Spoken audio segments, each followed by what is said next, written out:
The shockwaves began early this morning when a leak from an international legal agency confirmed what many believed would never materialize, sending political tremors throughout South Africa and beyond. An arrest warrant, not rumored, not speculated, but officially issued through a foreign judicial authority, now hangs over the head of South Africa's Deputy President, Paul Mashatile. The revelation, firm and unmistakable, struck the nation's political establishment like a thunderclap, and within moments the country's power corridors were engulfed in panic. According to those close to the unfolding events, President Cyril Ramaphosa and the upper ranks of the ANC scrambled into emergency meetings almost immediately, attempting to assess the magnitude of this unprecedented crisis and map out a strategy as the ground shifted beneath their feet.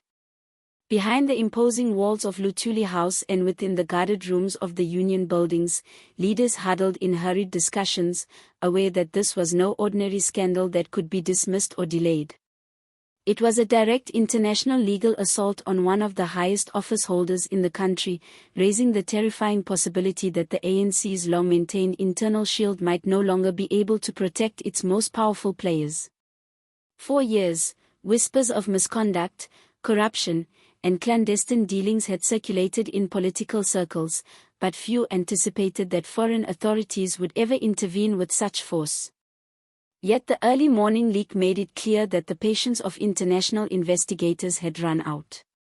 Full details of the charges have not yet been publicly disclosed, but several credible insiders have stated that Mashatile is alleged to be entangled in a complicated web of corruption that stretches across multiple countries and involves intricate financial schemes. These are not accusations of simple bribery, slush funds, or petty mismanagement. Instead, they point to extensive international money laundering operations, fraudulent investment structures, the misuse and manipulation of development funds earmarked for social upliftment, and deliberate engagement with offshore entities designed to obscure the movement of large sums of money. Investigators claim that funds originally allocated for critical infrastructure, housing projects, and essential public services in South Africa were allegedly siphoned off and redirected through layers of foreign shell companies, obscuring their final destinations and masking the scale of the illicit transactions.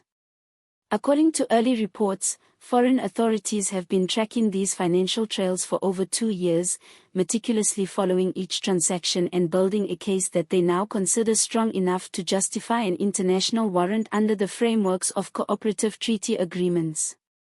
The issuance of such a warrant, especially for a deputy head of state, is extraordinary, and its political implications are immense. President Ramaphosa, who has endured a string of controversies and lingering allegations throughout his tenure, now finds himself thrust into the center of what may be the gravest crisis of his presidency. Although he has previously escaped direct legal consequences in several corruption-related scandals, including the widely publicized Fela affair, this new development casts renewed suspicion on his leadership and personal associations. Mashatile is not merely a deputy president, he is widely regarded as one of Ramaphosa's closest political allies. His rise through the ranks of the ANC is credited to powerful factions that also support and shield the president. For years, political analysts have speculated about a tacit pact between the two men, one built on mutual benefit and strategic protection. Now, that alliance is under intense scrutiny, and its very foundation appears to be cracking under the pressure of international exposure. In response, insiders claim that Ramaphosa is weighing drastic measures, including the possibility of publicly distancing himself from Mashatile or even withdrawing political support altogether in an attempt to salvage what remains of his credibility. Such a move, however, would undoubtedly ignite backlash from influential internal factions that view loyalty as paramount and betrayal as tantamount to political suicide. These factions, already engaged in ongoing internal battles over policy direction, leadership authority, and access to resources, may interpret Ramaphosa's distancing as a declaration of war. Some analysts warn that the ANC could plunge into its most severe factional conflict in decades, a conflict capable of destabilizing its structure and weakening its already diminished public reputation. Meanwhile, The fallout from the arrest warrant continues to ripple through the highest levels of the ANC. With Marshall now directly implicated in transnational criminal activities, foreign investigators have begun scrutinizing other high-ranking ANC members who might have played supporting roles or facilitated the questionable dealings. While no names have been officially released, several prominent individuals within the party are reportedly securing legal representation in anticipation of subpoenas, interrogations, or potential charges. Internal cohesion, something the ANC once prided itself on, is beginning to erode. Members are anonymously leaking documents, circulating damaging information, and strategically undermining rivals, all in a desperate attempt to avoid becoming collateral damage in an expanding international probe. The release of this arrest warrant could be just the beginning.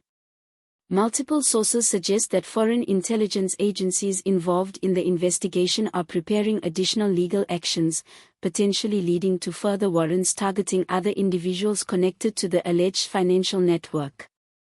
The international dimension of this scandal has magnified its impact. Several embassies, global media networks, and watchdog organizations have begun covering the story extensively, framing it as a crucial test of South Africa's commitment to upholding transparency, justice, and the rule of law. As international scrutiny intensifies, the country faces mounting pressure to demonstrate accountability rather than shielding politically connected figures. South Africa's global reputation, already strained by years of governance controversies, hangs precariously in the balance. Domestically, the timing of this crisis could not be more disastrous for the ANC. With critical national elections approaching and public trust at its lowest point since the end of apartheid, this scandal may further erode the party's dwindling support base. Recent internal polling reportedly shows significant declines in confidence, particularly among young voters and residents of major urban centers who have become increasingly disillusioned with persistent corruption, unemployment, and service delivery failures. The ANC, once revered as the embodiment of the nation's liberation struggle, now appears trapped in a battle for its very survival, struggling to maintain relevance as its internal turmoil and external scandals mount. If the party refuses to cooperate with international authorities in executing the warrant for Marshall, it risks alienating the remaining portion of the population that still believes in accountability. Yet, if it fully cooperates, it risks triggering internal implosions that could permanently fracture the organization. The cracks that were once hidden beneath the surface are now visible to citizens and the world at large. In the midst of this uncertainty, commentators and observers emphasize that public engagement is crucial. Political transparency thrives when citizens demand answers and refuse to allow misconduct to go unchecked. The unfolding story is far from its conclusion. New revelations, leaks, internal clashes, and international legal maneuvers are expected to surface in the coming days. As the situation develops in real time, many wonder whether South Africa will choose to hand over its deputy president to foreign authorities and, more importantly, what such a decision would mean for the political future of President Ramaphosa, the ANC, and the nation itself.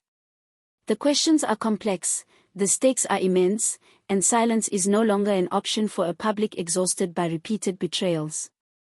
With the nation on edge, global institutions watching, and the legal machinery in motion, the coming weeks may define the future trajectory of South Africa's political landscape for years to come.